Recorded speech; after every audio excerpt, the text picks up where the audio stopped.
Olá, meu nome é Eulália Bueno.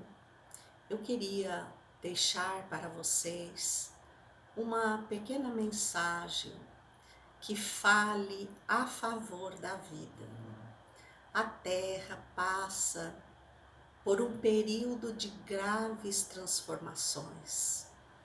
A doutrina espírita, com a sua inclinação esclarecedora e consoladora, vem nos chamar para as verdades do Espírito, os valores espirituais, a fim de que tenhamos coragem, resistência para vencer este momento tão difícil, tão desafiador, já que vimos numa sociedade extremamente materialista, consumista, em que para sermos aceitos precisamos cumprir metas, atender especificações, como se fôssemos uma mercadoria.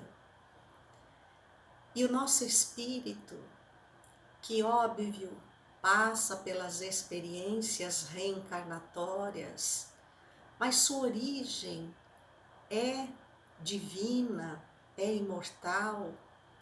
Então, o que nos preenche a alma são essas aquisições morais, os sentimentos nobres, que vimos aprendendo à custa de muito sacrifício.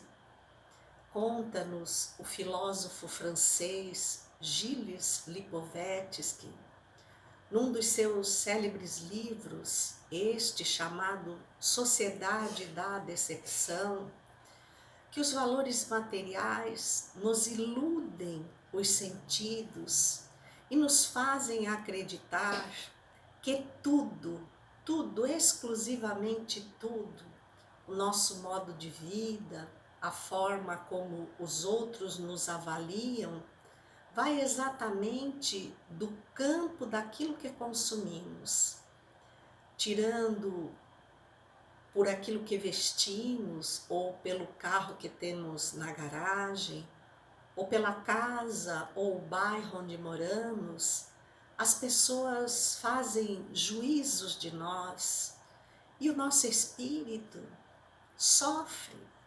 Então, quantas criaturas fragilizadas diante dessas imposições não contam com a misericórdia de alguém que esteja ao seu lado, de alguém que os ajude a ultrapassar o limite das próprias obrigações e a despontar, a criar sonhos novos, a não ter medo de sonhar. Eu me recordo uma grande amiga que ocupou uma cadeira na Academia Santista de Letras e que no dia da sua posse ela nos disse uma frase que nunca mais esquecemos: há sonhos que nunca foram sonhados por falta de sonhadores. Se nós nos dermos o valor das coisas materiais, nos sentiremos tão perecíveis quanto elas são. E acharemos também que a qualquer momento, qualquer coisa pode nos substituir. Quando nascemos sem cópia, fomos criados pelo amor, pela misericórdia de Deus, e Ele nos fez sem cópia. Nós somos únicos no universo, porque Deus sabe que todas as contribuições que podemos dar, não importa qual seja a nossa condição agora, será para o outro uma experiência ímpar.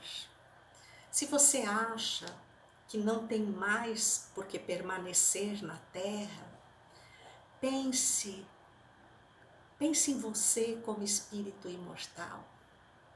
Pense nos objetivos grandiosos que aguardam por você no caminho do futuro. Não esse futuro limitado, pequeno, que a Terra nos oferece, mas o futuro evolutivo. Porque na realidade somos anjos em construção.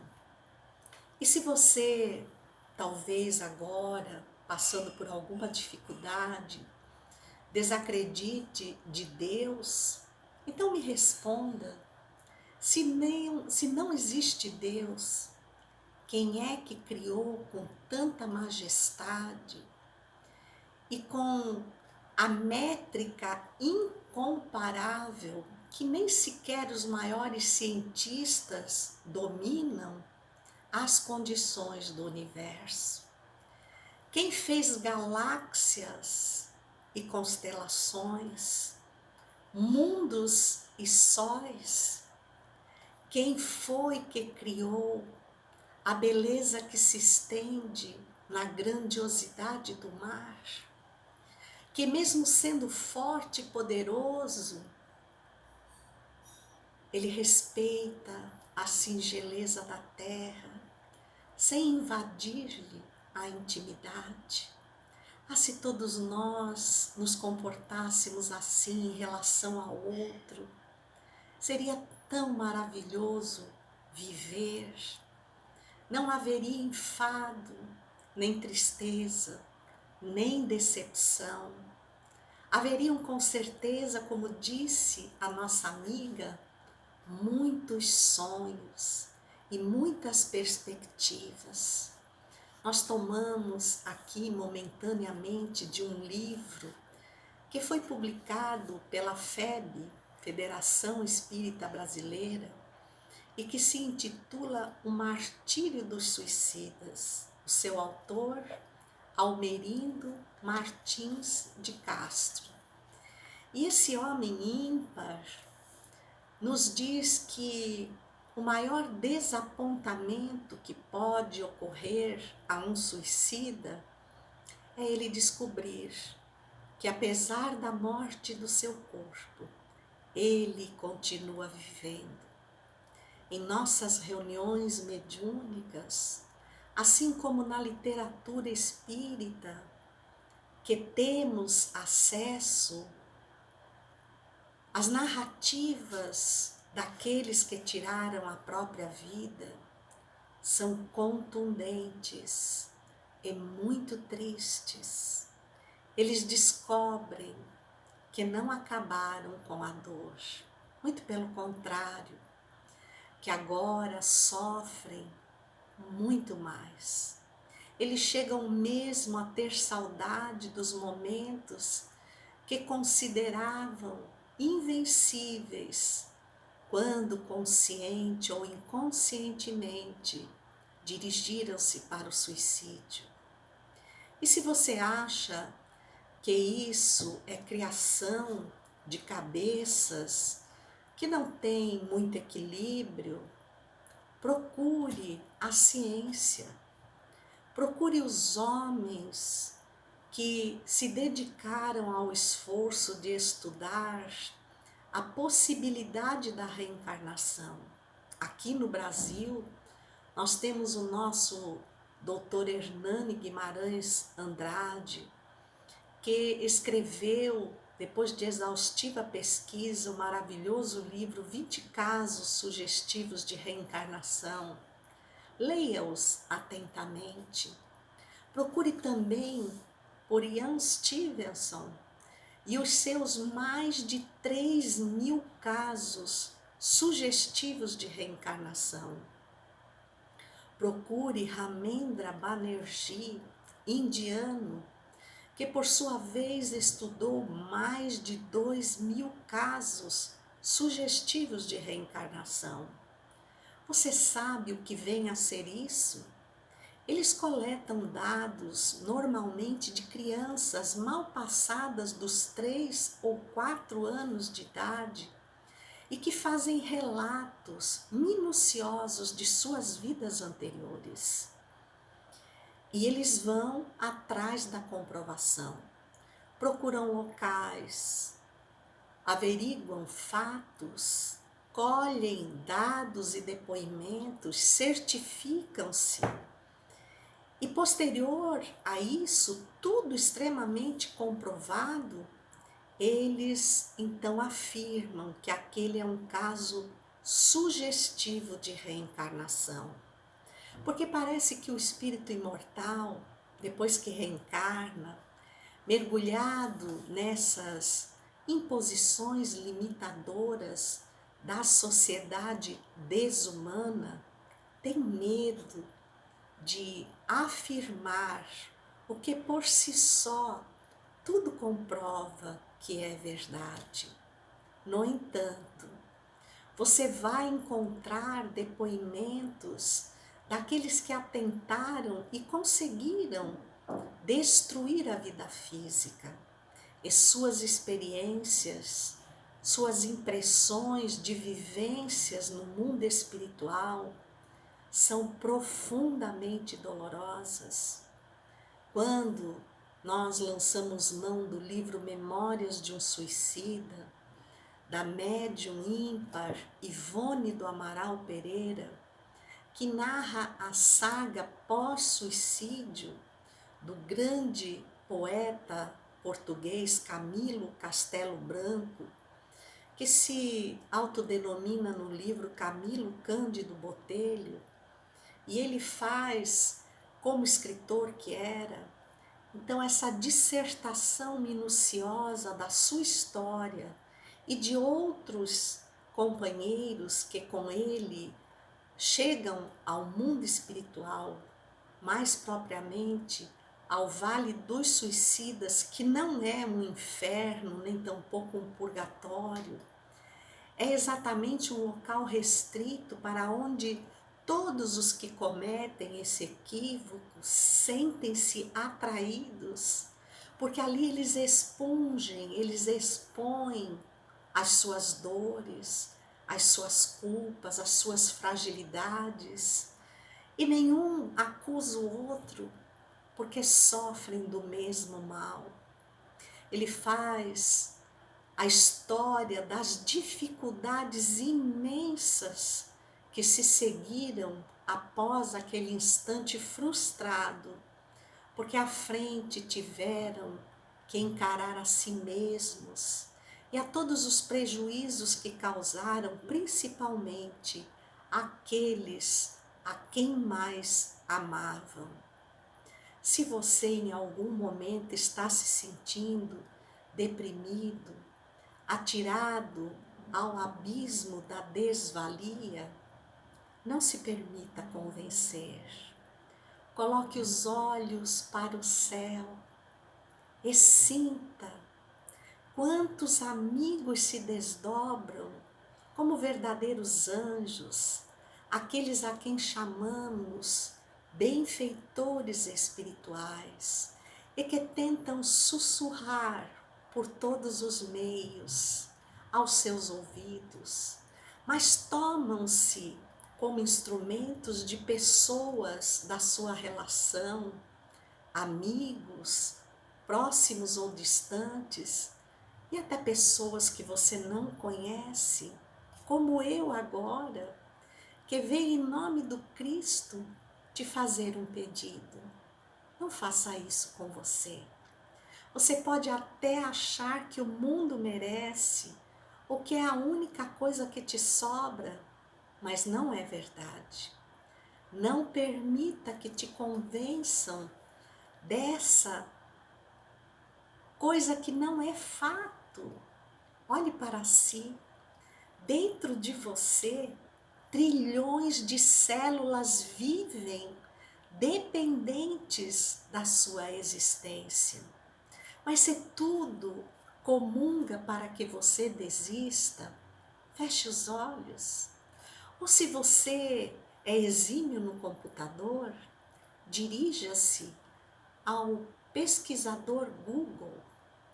Escreva lá Cavernas de Waitomo e viaje até a Nova Zelândia, nesse complexo turístico intitulado a 8ª Maravilha do Mundo, que acolhe milhões de turistas todos os anos e que foi fruto de um grande empresário, obviamente materialista.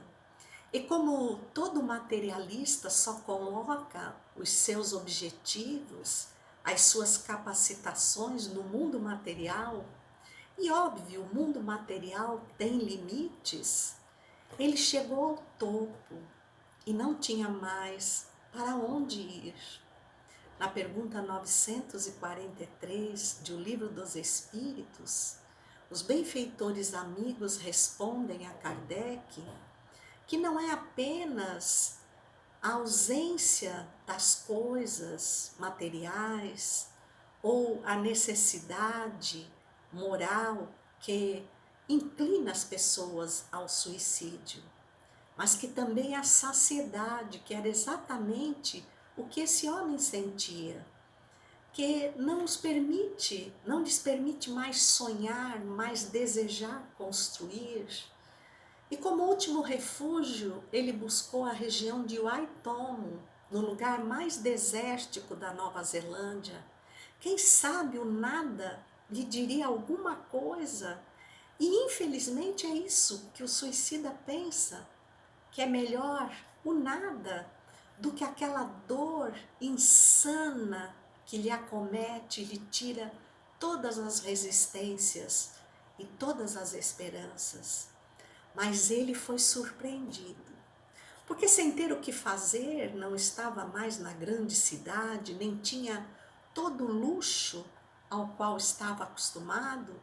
Ele pôs-se a caminhar naquele local inóspito, árido, até que certa feita deu-se conta que, embora fosse noite e não houvesse iluminação artificial, a lua era capaz de lançar os seus raios sobre a terra, iluminando-a. Como ele, tão inteligente, não havia percebido isso? E de repente, chegou à beira de uma caverna que curiosamente foi explorando. E o que ele descobriu ali não apenas lhe deu 1 milhão de razões para viver, como também o incentivou a legar à humanidade essa experiência. As criaturas que lá vão são convidadas a uma excursão subterrânea. Hoje toda uma estrutura é oferecida e você, descendo alguns metros, embarca numa canoa suavemente impulsionada por um guia que só lhe roga silêncio. E quando a excursão acaba e o guia lhe pergunta o que mais lhe impressionou, todos são unânimes em dizer: a beleza do céu, cheio de estrelas. E o guia afirma que não se pode ver o céu de dentro das cavernas e que de fato ninguém viu o céu. A caverna mais alta tinha apenas 5 metros e aquelas supostas estrelas que cintilavam, encantando e arrebatando os corações, nada mais eram do que larvas de vagalumes no lusco-fusco das luzes da futura cauda, que estão ali numa espécie de test drive e que, no entanto, iludiram aqueles olhos, arrebatando-os para a luminosidade dos céus. O suicídio é a mais terrível ilusão. Não se deixe convencer por ela. Acredite, a sua alma pode parecer escura, pode assemelhar-se a uma caverna, mas como diz o guia, faça silêncio, preencha com os seus sonhos, visite-a, explore-a demoradamente.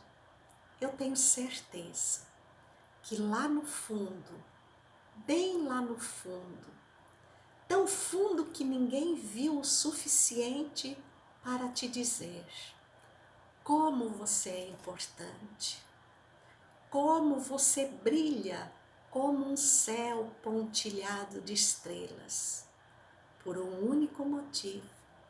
Você, como eu, como todos, somos filhos incomparáveis de Deus. Que Jesus, o divino amigo de todos nós, e os benfeitores espirituais te envolvam em paz, coragem e ânimo. Vá adiante, você pode, você vai conseguir. Muita paz.